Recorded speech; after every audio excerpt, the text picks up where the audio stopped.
going on? Emeka here, straight out of Staten Island. I'm a filmmaker, writer, director, making movies out here on Staten Island.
Why do I do what I do? Well, I love making films. I love the aftermath of making films. I love the fact that I'm able to create something and share it with people, and people get a response from that.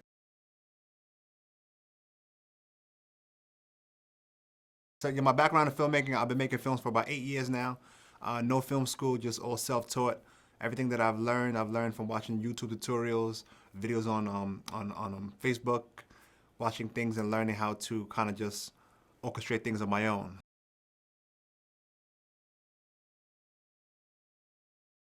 Subject matters that I like to touch on, usually I like to touch on things that are very inspirational, things that people can be encouraged by. Because I like to put out, motivational things in my films. I like to put out stories with good messages, happy endings, things with meaning, things that people can take from the movie. I like people to be able to watch the material and take from it.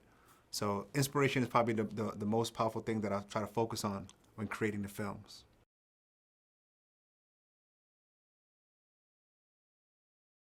My childhood, coming up, I never wanted to be a filmmaker, but it was my sister who was in film school, and she would come home with her projects and she'll pop in the cassette tape or the VHS tape into the VCR and show us all that she's done in school, and that intrigued me a lot. I never knew how she did it. I never had any inspiration to do it, but I always wanted to know how she did it, how it could be done. And then, I got my own camera. I started making little independent films with friends, just coming together and putting things together. And that's how pretty much this all started.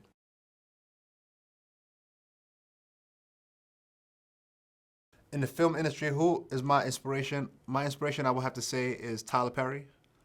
I'm very inspired by his work because not only in the type of films that he makes, but also the whole idea of him creating a platform for himself and being a disruptor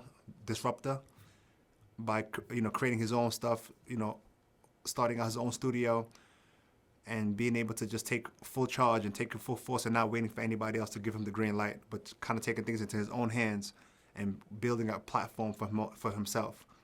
So me seeing that kind of gave me a push to know that I can not necessarily wait on the green light or wait for a door to open, but I can open doors of my own.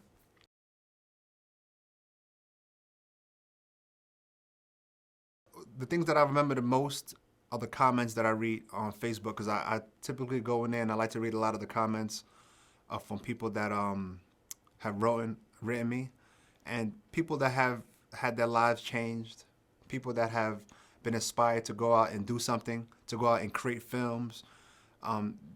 That inspires me a lot, knowing that people are watching the films and deciding that they want to go out and make their own films. People being able to, just see something that's going to inspire them and make them want to go create as well. That's the biggest inspiration for me, because I know I once saw something one day that made me want to go create. So now people are seeing my work and wanting to go out there and create. That's very inspirational for me.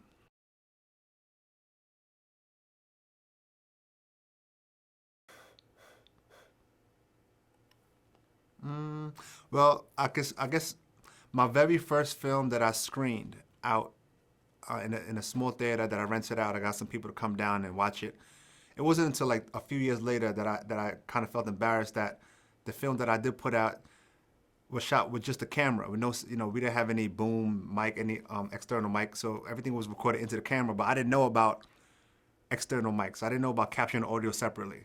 So my first film was just shot everything in camera, and we screened it. We had the red carpet, we did it all big, and only a few years later that I realized that hold on, like the sound was horrible, but it sounded good to us because I didn't know the difference between internal audio and external. So just thinking back to that, had so many people come down and they liked the film, but looking back at that audio that was horrible, that was probably the most embarrassing thought that I had in this career of filmmaking.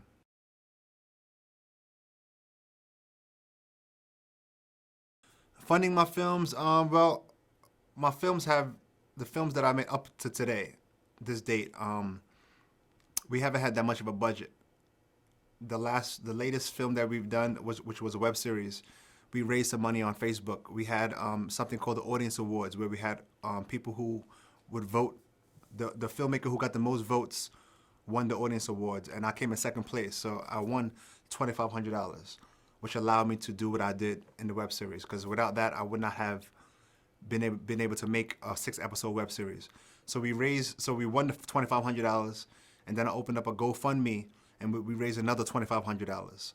So the total was $5,000, which allowed us to do all that we've done, and that was probably the only budget that we ever had prior to this web series. Everything before that was just friends helping out, volunteers, but this was the first real budget thing that we've done since I started making films about 8 years ago.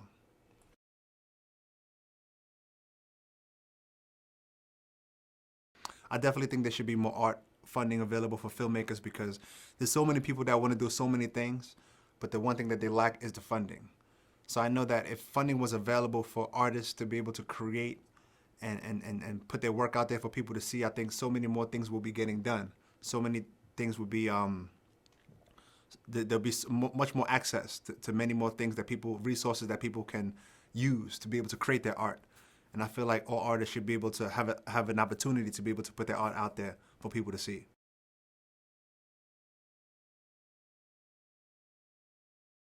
My dream project, my passion project is a film called ATAP. It's a feature film that I'm hoping to put out in about a year or two. This is going to be my best work thus far, my best writing, and I'm very excited about it. And I'm going to be hopefully, once the finances make themselves available, I'll be able to put it out.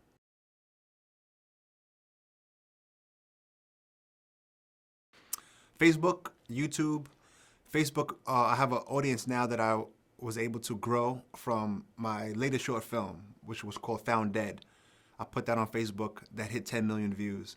That's what really brought the audience in. So now I have a group of people who are waiting to see what I got coming out next. All of my work is online for people to see. I like to put things out there. I don't like to charge much for the smaller works. I know a lot of people like to go the VOD platforms and go to like Amazon and these different outlets to be able to sell their films for a low amount of money. I just believe in putting it out there.